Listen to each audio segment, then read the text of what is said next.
नमस्कार, मैं हूं विवेक श्रीवास्तव और आप देख रहे हैं लोकसभा चुनाव का सबसे विश्वसनीय शो कौन बनेगा प्रधानमंत्री। आज से ठीक 33 दिन बाद लोकतंत्र के महापर्व की शुरुआत हो जाएगी।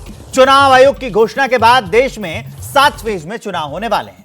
वोटिंग की शुरुआत 19 अप्रैल से होगी और तारीखों के ऐलान के ठीक एक दिन बाद यानी कि आज देश के दोनों बड़े गठबंधन शक्ति प्रदर्शन करने वाले हैं। राहुल गांधी की भारत जोड़ो न्याय यात्रा का समापन होने के बाद कांग्रेस मुंबई में महारैली कर रही है।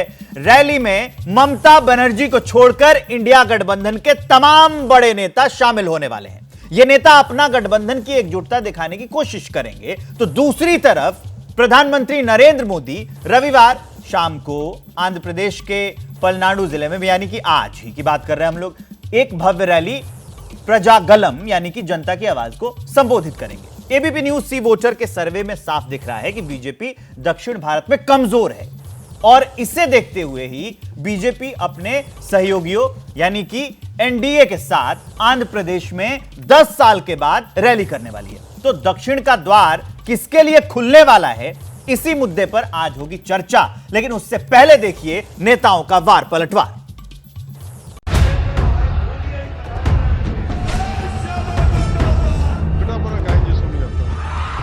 भारत जोड़ो यात्रा में मैंने अपनी आंखों से देखा, लाखों लोग चले थे मेरे साथ।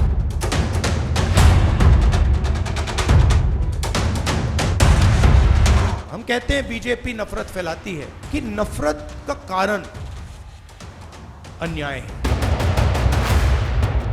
और आप सबके चेहरों का यह उत्साह बीजेपी को रिकॉर्ड सीटों पर जिताने का संकल्प ले लिया है। पूरा कर्नाटका कह रहा है, अब की बार हम 5 साल के लिए जनादेश मांग रहे हैं। 5 न्याय के आधार पर, 25 गारंटियों के आधार पर। देश की जनता ने नरेंद्र मोदी को प्रधानमंत्री के रूप में स्वीकार लिया, क्योंकि नरेंद्र मोदी देश के लिए हैं और देश नरेंद्र मोदी के लिए। All development work will be tough. आज देखिए, खरगे जी भले ही कांग्रेस के अध्यक्ष हो, खरगे जी कोई निर्णय कर सकते हैं? कोई मानता है कि खरगे जी निर्णय ले सकते हैं? नहीं मानता है। ये यात्रा यहाँ समाप्त नहीं हुई है। न्याय यात्रा समाप्त होने की बात नहीं है। सभी जाति के लोगों को न्याय नहीं दे सकेंगे तब तक ये लड़ाई हम शुरू रखेंगे। राहुल जी की तो हालत होती है कि वो जहाँ जाते हैं, हम तो डूबे हैं सनम, तुमको भी ले डूबेंगे। अब बेचारे अखिलेश जी, तेजस्वी जी, अब केजरीवाल जी का भी भला नहीं होने वाला। जो लोग देश को, लोकतंत्र को, संविधान को बचाने का संकल्प लेना चाहते हैं वो साथ आएंगे। सबका स्वागत है। लंबा परिवार होता है, बड़ा परिवार होता है, तो समस्याएं कहीं हो जाती हैं, इसकी बातें नहीं है। सब जितने हम लोग गठबंधन में सब लोग ठीक ठाक हैं, सब लोग संतुष्ट हैं। आज कल में क्लियर हो जाएगा, कहीं कोई ऐसा बात नहीं है, सब ठीक ठाक है।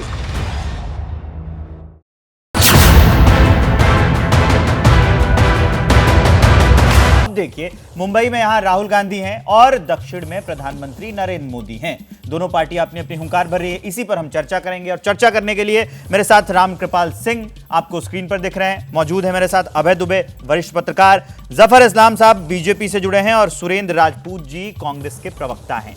शुरुआत कर लेते हैं इस चर्चा की और सबसे पहले चलते हैं सुरेंद्र राजपूत जी के पास ही। सुरेंद्र जी, एक बात बताइए, सारे विपक्षी दल के जितने नेता हैं वो शामिल हो रहे हैं। एक ये तर्क है कि ममता बनर्जी को चोट लगी थी, तबीयत ठीक नहीं है, वो नहीं आई है, लेकिन पटना की रैली में भी वो नहीं आई थी, तो मतलब अंदर खाने सब ठीक नहीं है क्या?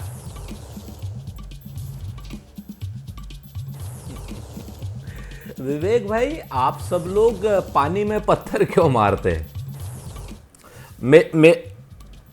मेरी आवाज ही मुझे सुनाई दे रही है। पीसीआर जरा इनकी आवाज देख लीजिए। हाँ, आप अपनी बात पूरी कर लीजिए, आपकी आवाज आ रही है मुझ तक। जी जी जी, नहीं बहुत बहुत शुक्रिया आपका। तो मैं जो आपसे बात कह रहा हूं, इंडिया गठबंधन में कुछ मतभेद भी हैं। हम तो बहुत साफ कहते कि हैं मतभेद हम में, लेकिन हमारे मतभेद इस तरीके के नहीं हैं कि जैसे हरियाणा में क्या नाम ये एनडीए का गठबंधन था, जो एनडी गठबंधन जिसको आप कहते हैं, कि जहां पर जेजेपी को जब तक जरूरत समझी तब तक उसको रखा और जब जरूरत खत्म हो गई उसकी तब उसको लात मार दी। उसी तरीके से आने वाले समय में नीतीश कुमार जी को एनडीए से लात पड़ेगी, उसी तरीके से चिराग पासवान साहब या उनके चाचा पशुपति पारस साहब को लात पड़ेगी, उसी तरीके से क्या नाम उपेंद्र कुशवाहा को, संजय निषाद साहब को, ओम प्रकाश राजभर साहब को, अनुप्रिया पटेल को, ये जो सारी फंक्शनल पार्टियां हैं अपने अपने उपयोग के हिसाब से एनडीए मतलब भारतीय जनता पार्टी इनका यूज करेगा और उसके बाद क्या नाम हटा देगा अजीत दादा पवार को या फिर साहब एकनाथ शिंदे को। दूसरी तरफ हमारे यहां के लोग हैं, जो लोग गए वो अपने आप छोड़ के गए, चाहे वो नीतीश कुमार जी हो, हमने नहीं, हमने तो सम्मान दिया उनको, लेकिन वो अपने आप उनका मन नहीं लग रहा था।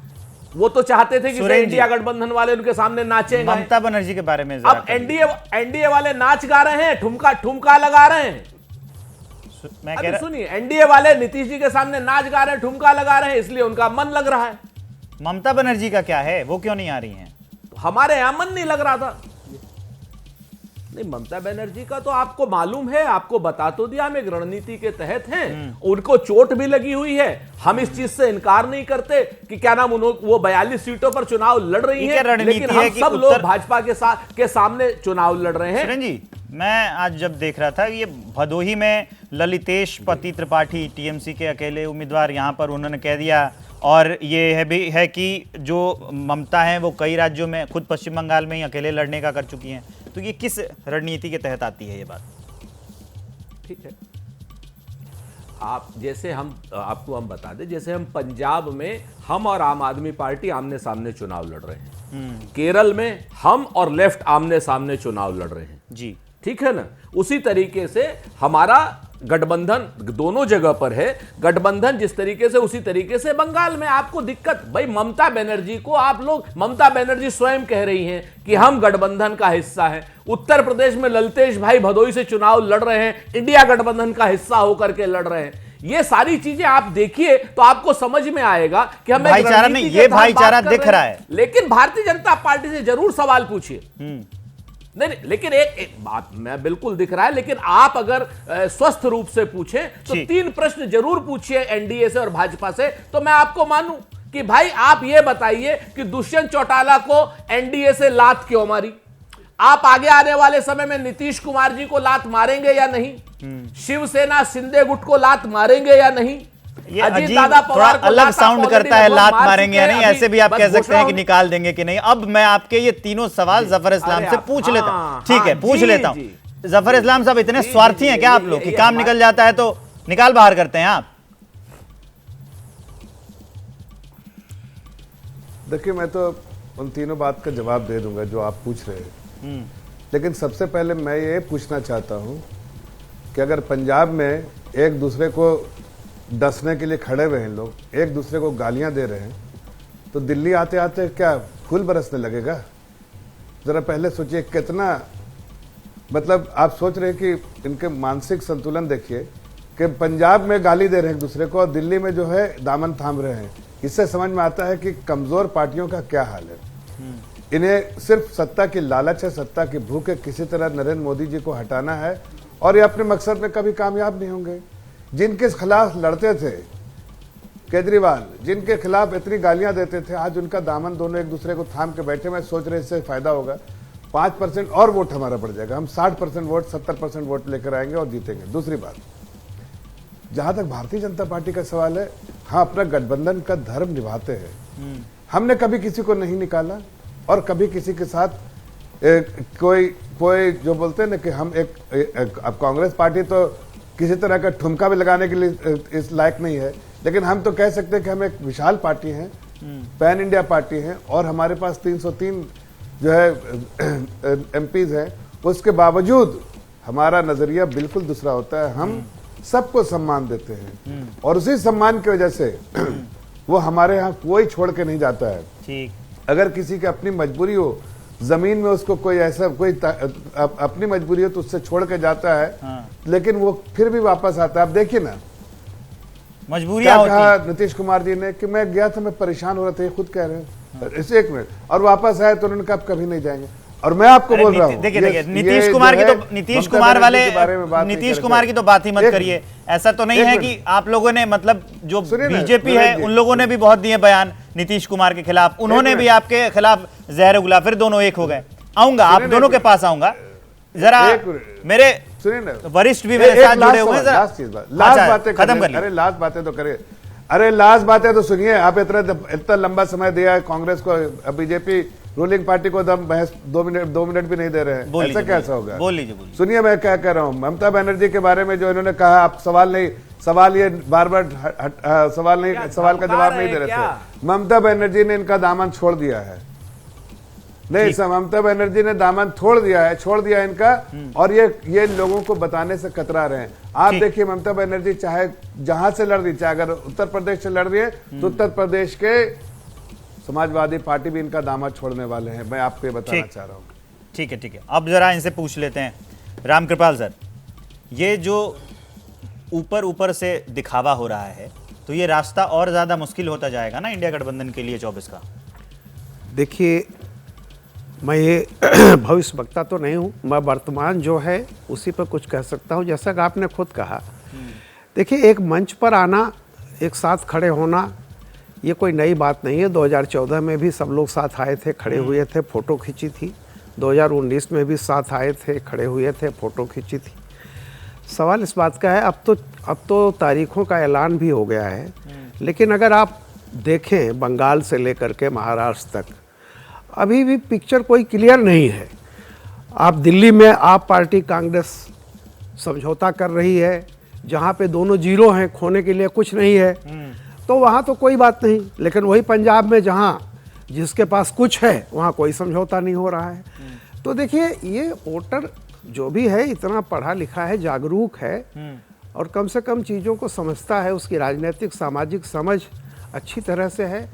अब ये ठीक है, ये लोग आ रहे हैं, अभी भी समय है, वक्त है, हो सकता है, मैं नहीं कह रहा हूँ कि नहीं होंगे, लेकिन आज की तारीख तक तो मुझे कोई इस तरह की उम्मीद नहीं नज़र आ रही है कहीं से भी कि कोई जो शुरू में चले थे कि 400 सीटों पर बीजेपी के कैंडिडेट खिलाफ एक सिंगल कैंडिडेट होगा, वो बात तो छोड़ दीजिए, उसका 25% भी पूरा होता मुझे कहीं दिखाई नहीं पड़ रहा। लेकिन आप जिसका जिक्र कर रहे हैं कि अभी मैं जब महाराष्ट्र और बिहार को देखता हूं तो यहां पर भी तो दोनों ओर से ना इंडिया ने क्लियर किया है अपना, ना एनडीए ने क्लियर किया है। अब मैं चलता हूं जरा अभय दुबे जी के पास।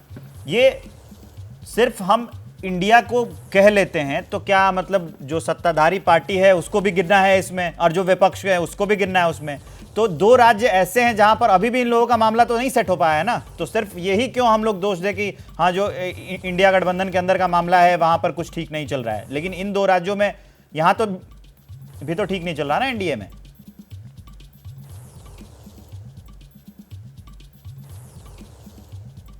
देखिए गठजोड़ राजनीति की एक विशेषता होती है, उसमें कुछ राज्यों में तो गठजोड़ करना आसान होता है और कुछ राज्यों में पार्टी कोई भी हो गठजोड़ करना हमेशा पेचीदा होता है। ये भारतीय जनता पार्टी भी देख रही है, पहले से ही महाराष्ट्र में और बिहार में गठजोड़ करना भाजपा के लिए हमेशा से ही पेचीदा था और उसकी पेचीदगी अब निकल कर सामने आ रही है। बिहार में उन्हें तय करना था कि वो रामविलास पासवान की पार्टी के 2 हिस्से हुए थे, उसमें किसको अपनाएंगे, दोनों को आधा आधा देंगे या किसको नहीं अपनाएंगे।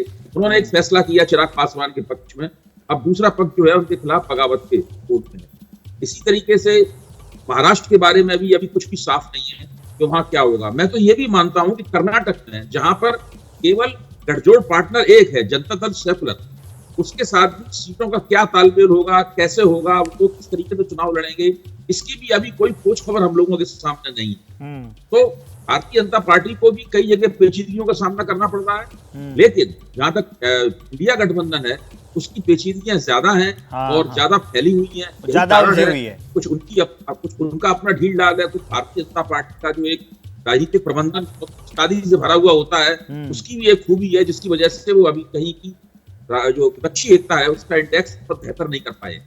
और उसी को लेकर आज यहाँ पर रैली चल रही है कुछ ही देर में शुरुआत हो जाएगी, बड़े बड़े नेता संबोधित करेंगे। और उधर दक्षिण में प्रधानमंत्री नरेंद्र मोदी भी हैं। तो जब दक्षिण में पीएम बड़ी बड़ी रैलियां कर रहे हैं तो एक सवाल जो है लाजमी हो जाता है बीजेपी से। जफर इस्लाम साहब, आपको पूरा वक्त मिलेगा।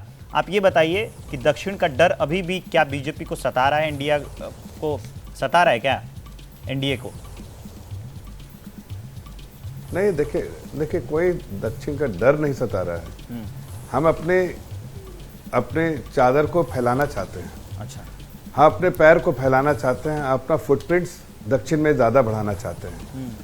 आप देखिए ईस्ट से वेस्ट तक, नॉर्थ से साउथ तक, हम थोड़ा अगर कहीं पर अगर वीक रहे हैं तो वो साउथ में रहे हैं। अब साउथ में हम धीरे धीरे आगे बढ़ रहे हैं, तो आपको अंदाज होगा जब इस बार का रिजल्ट आएगा। जाहिर है मेहनत करनी है, मेहनत कर रहे हैं उसके लिए, उस दिशा में मेहनत कर रहे हैं कि वहां से हमारी जो इस बार पिछले बार होती है सर, और मेहनत इतनी हो रही है कि पिछले 77 दिनों में प्रधानमंत्री नरेंद्र मोदी 23 दिन दक्षिण में रहे हैं।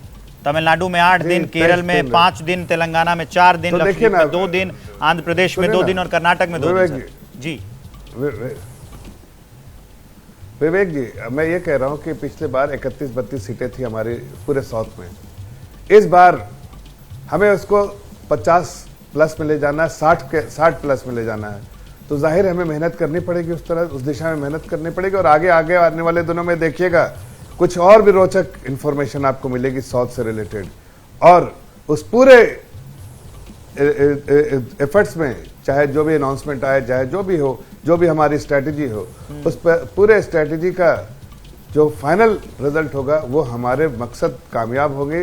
जो हमारे पास 60 प्लस सीट चाहते हैं हम उसमें साउथ से, वो हम कहीं ना कहीं पाकर रहेंगे। इसलिए हमने कुछ गठबंधन भी किए हैं, इसलिए हमने कुछ और अच्छे अलायंस भी किए, और हम मेहनत भी कर रहे हैं। और आगे कुछ अच्छे आपके अनाउंसमेंट भी आएंगे जिससे समझ में आएगा कि हमारा स्ट्रैटेजी क्या है, और वो स्ट्रैटेजी हमको पूरा हमारा दामन भर देगा, ये पूरा यकीन है।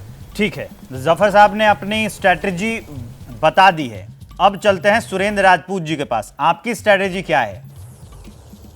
24 का चुनाव आप किस पर लड़ेंगे?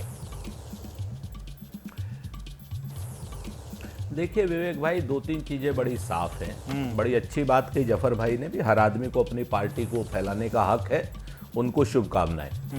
लेकिन अपनी पार्टी की चादर को आप एक तरफ फैला रहे, दूसरी तरफ फाड़ रहे हैं। अगर आप पूर्वोत्तर राज्यों में देखें, आज भी प्रधानमंत्री जी की हिम्मत नहीं हुई मणिपुर में जाने की, जबकि प्रधानमंत्री जी 2 या 3 दिन के दौरे पर थे पूर्वोत्तर राज्यों के। क्यों? क्योंकि वहां पर इन्होंने संघर्ष करवाया है, 2 समुदायों के बीच में लोगों में विभेद करवाया है। मैतई और कुकी में खूनी संघर्ष हो रहा है सिर्फ भारतीय जनता पार्टी के शासन की वजह से, और आज भी भारतीय जनता पार्टी का शासन वहां काम कर रहा है। जिस तरीके से असम से पूरे पूर्वोत्तर राज्यों की 25 की 25 सीटें खोने जा रहे हैं ये लोग, उसी तरीके से दक्षिण में भी जिस तरीके से इन्होंने पिछली बार कर्नाटक में पूरे वादे किए थे और अच्छी खासी 26 सीटें ले गए थे जी, उनकी कमियां छोड़िए, अपनी खूबियां गिनवाइए। मैंने आपसे ये पूछा है कि उन्होंने तो अपनी स्ट्रैटेजी साफ कर दी।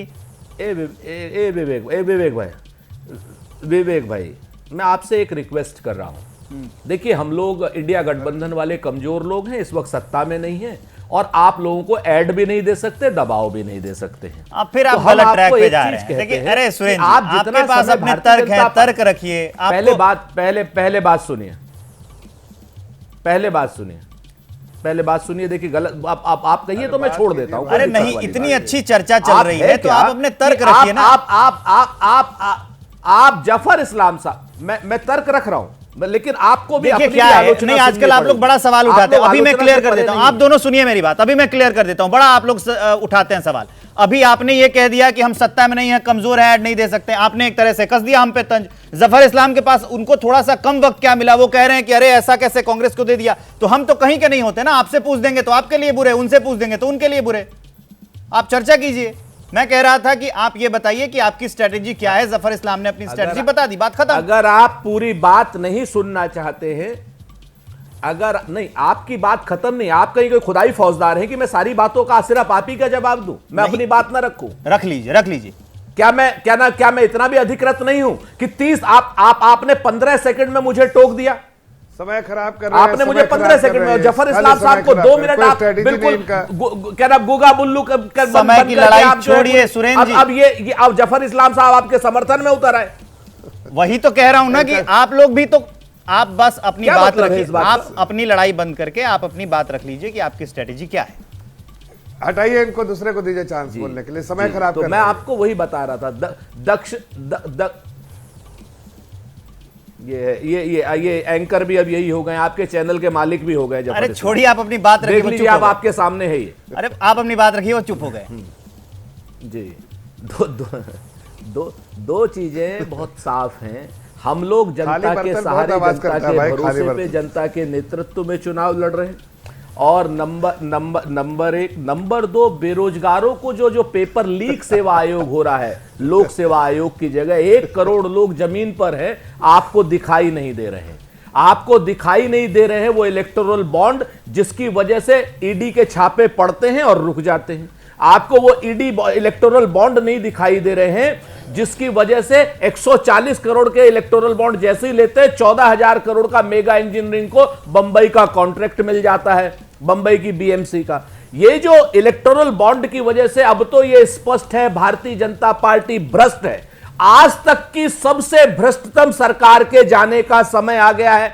सबसे भ्रष्टतम मुख्यमंत्री, प्रधानमंत्री के जाने का समय आ गया है। आप इस चीज को जान लीजिए कि हमारे मुद्दे जो हैं जनता के बीच में कांग्रेस पार्टी लेकर के जाएगी कि भारतीय जनता पार्टी का जो भ्रष्टाचार है, भारतीय जनता पार्टी ने जो जिस तरीके से चंदा दो धंधा लो की बात की है, जिस तरीके से बेरोजगारों के ऊपर वार किया है, जिस तरीके से महंगाई के ऊपर वार किया है, उसके सामने हमारी रणनीति जो है युवाओं को रोजगार देने की है। और जो लोग युवा रोजगार नहीं प्राप्त करेंगे उनको 1 लाख रुपए 1 साल की अप्रेंटिस दी जाएगी, महिलाओं को 1 लाख रुपए दिया जाएगा, 29 लाख पद हमारे भरे जाएंगे और हम युवाओं को रोजगार की गारंटी देंगे। किसानों को हम एमएसपी की चुनाव कानूनी गारंटी देने की बात कर रहे हैं। तो हम अपने मुद्दों पर चुनाव लड़ेंगे। भारतीय जनता पार्टी जुमलों पर और विषयांतर पर चुनाव लड़ रही है। आज भी 10 साल पुरानी कांग्रेस सरकार के लोगों कामों को कोस करके अपना वोट लेना चाहती है, जिसमें वो सफल नहीं। सुरेंद्र जी, अफसोस इसी बात का है कि आप इतने सारे मुद्दे लेकर भी पिछले 10 सालों से समझा ही नहीं पा रहे हैं जनता को कि वो आपको वोट कर दें।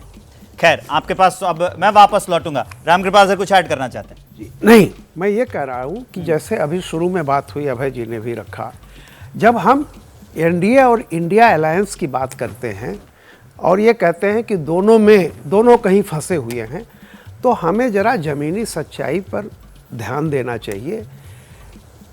एनडीए जो है उसमें बीजेपी अपने बूते 303 सीट लेके आई थी। अगर वो नहीं भी बढ़ रही है, कुछ सीटें उसकी घट भी जाएं, तो भी वो सत्ता में 272 अगर 250 पाती है तो सत्ता में वापस आ जाएगी। इंडिया अलायंस इसलिए बना था कि किसी एक पार्टी को, सबसे बड़ी पार्टी कांग्रेस ही थी, 52। देखिए 303 को 375-70 ले जाना उतना मुश्किल नहीं है, लेकिन 52 को 252 बनाना ज़्यादा मुश्किल है। तो अर्जेंसी एनडीए के लिए उतनी नहीं है जितनी इंडिया अलायंस के लिए होनी चाहिए थी। तो ये नहीं देखना चाहिए कि उनके घर में भी, बिहार में और महाराष्ट्र में भी कुछ नहीं हुआ।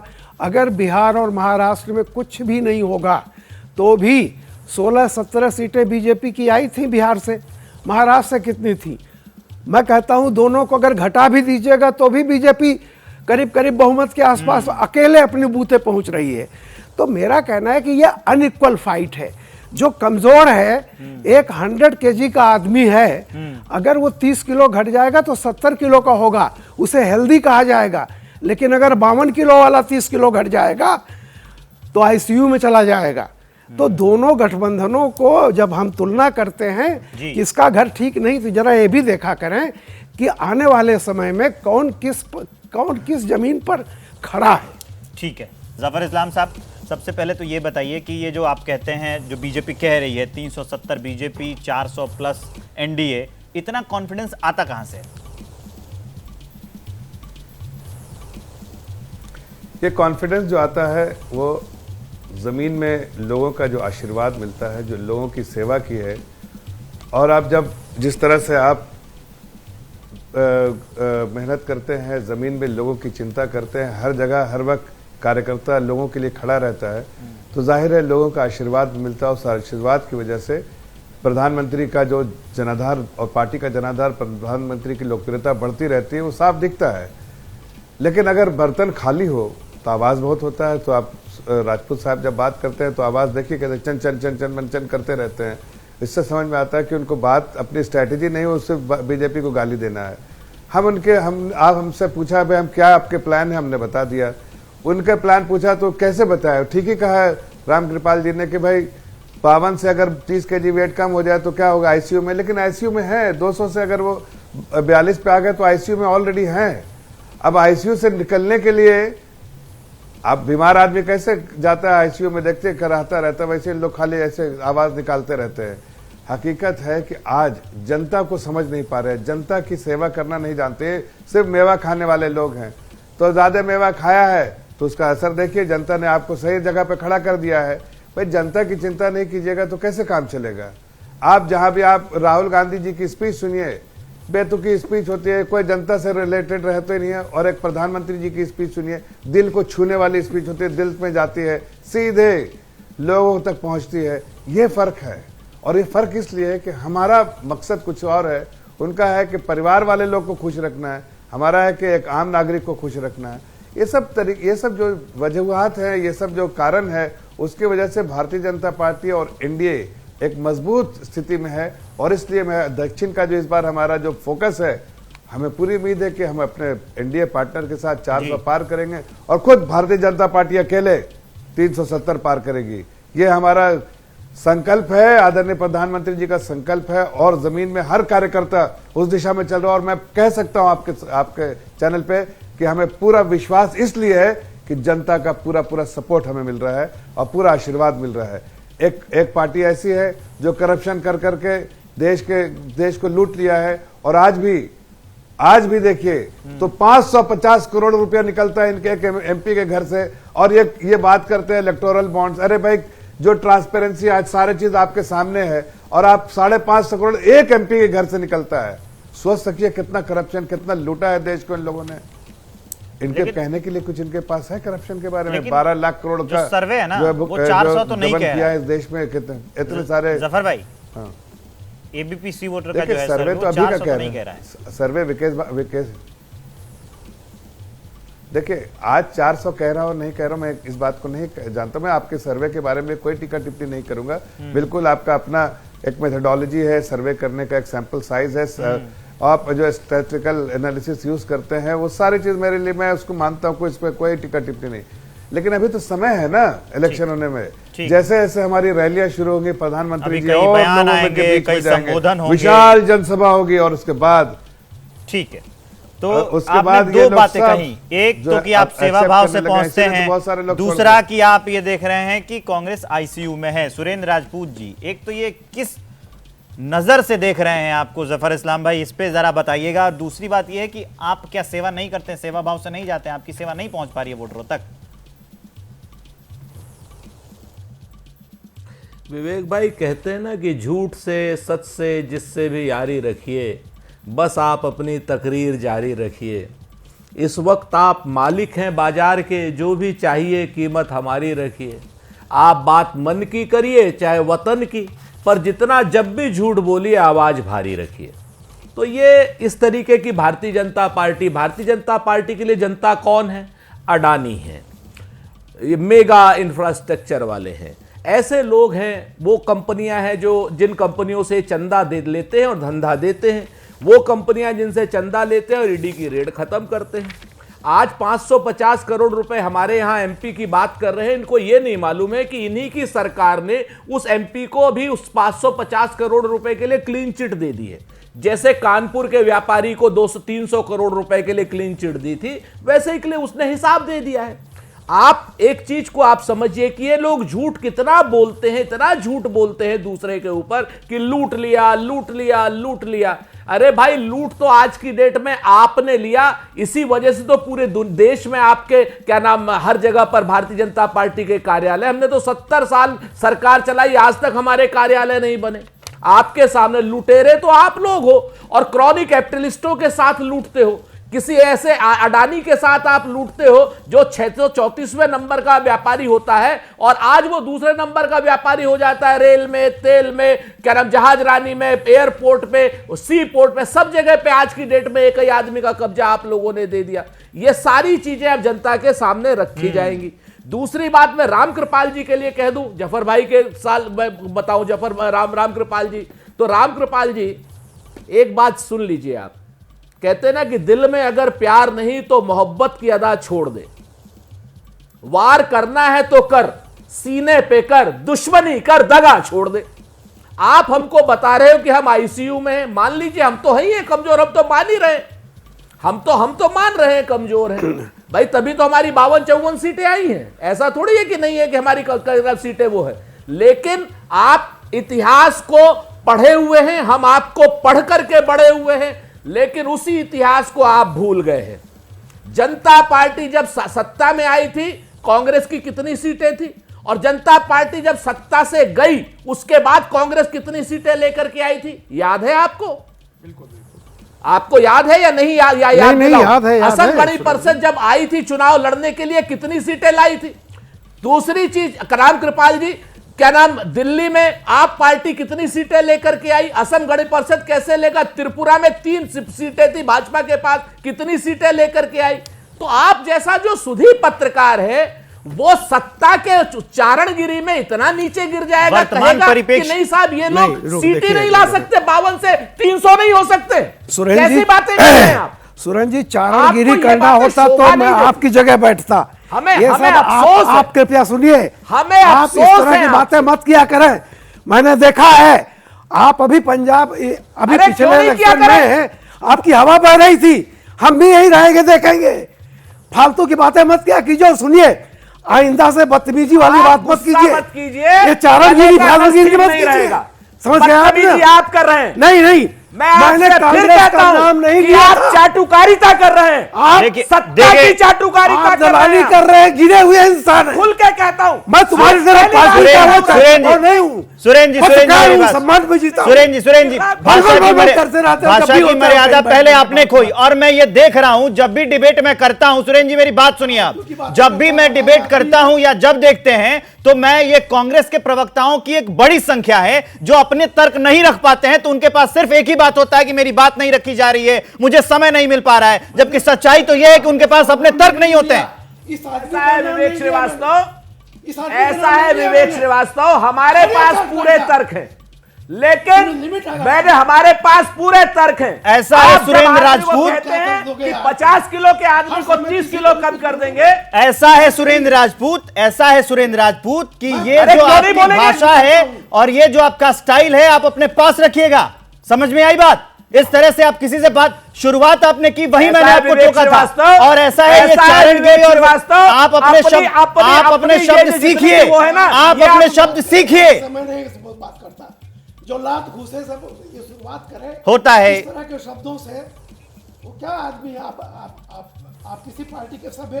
अरे पत्रकार की तरह, मैं पत्रकार की तरह, मैंने आपका की बात आप ना, मैंने आपका सुरेंद्र जी अब हो गया, रहने दीजिए। जफर भाई ये अब आप मुझे बताएंगे मैं इंडिया अलायंस के बारे में क्या कहूंगा? ठीक, आप मुझे बताएंगे। जफर इस्लाम साहब, देखिए क्या है, ऐसा है कि मैं समझ सकता हूं कि सुरेंद्र राजपूत जी जो है थोड़ा मानसिक तौर से डिस्टर्ब होंगे, इसलिए कि भाई उनकी पार्टी के बारे में सब समझ रहे हैं कि आईसीयू में है और वो भी समझ रहे हैं, लेकिन डंका पीटता है उनको। अब डंका नहीं पिटाता है और साथ में कोई डंका नहीं पीटता है उनके साथ, तो उनसे नाराज हो जाते हैं। अब एक इंडिपेंडेंट पत्रकार को इस तरह से टारगेट करना सही नहीं हो। मैंने कई बार देखा राम कृपाल जी ने हमारी पार्टी को भी कोसा है, कई बार देखा है मैं राम कृपाल जी ने आपकी पार्टी को सराहा भी है। तो इंडिपेंडेंट पत्रकार अपना काम करते हैं, उसके बारे में उनको, उनकी ओपिनियन को जनता सुनती है। हमें और आपको एक पॉलिटिकल रिप्रेजेंटेटिव होने के नाते अपने बारे में कहना, अपनी पार्टी के बारे में, अपनी पार्टी के बारे में आप कुछ कह ही नहीं रहे, मस्त शेर और शायरी सुनाते। अरे भाई आप शेर और शायरी करने थोड़ी आए हैं, चर्चा को बंद करके शेर और शायरी सुनाइए, लेकिन कम से कम पार्टी के बारे में भी तो बताइए। इस चर्चा को बंद करके अब हम वापस अपने डिबेट, अपने मुद्दे पर आ जाते हैं, होता रहता है कई बार। दुबे सर कुछ इसमें जोड़ना चाह रहे हैं? अभय दुबे सर।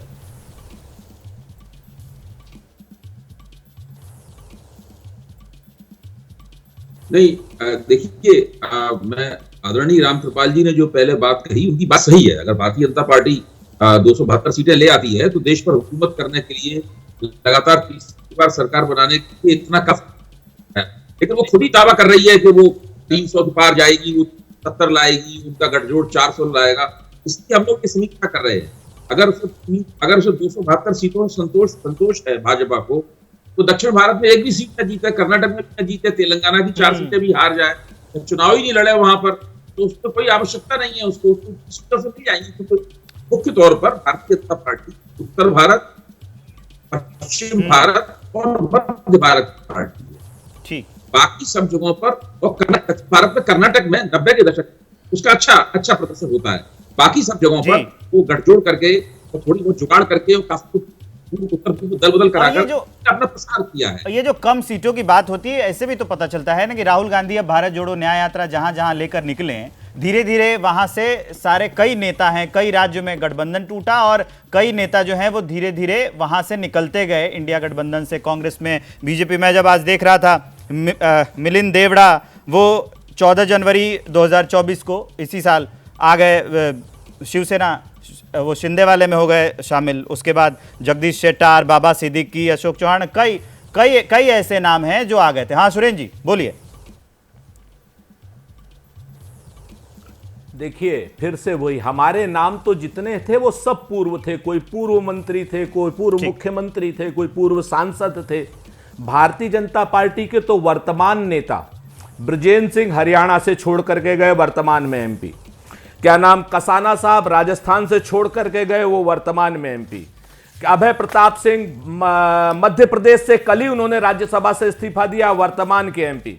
भारतीय जनता पार्टी में कम से कम 4 एमपी ऐसे हैं जिन्होंने कहा हम चुनाव नहीं लड़ेंगे।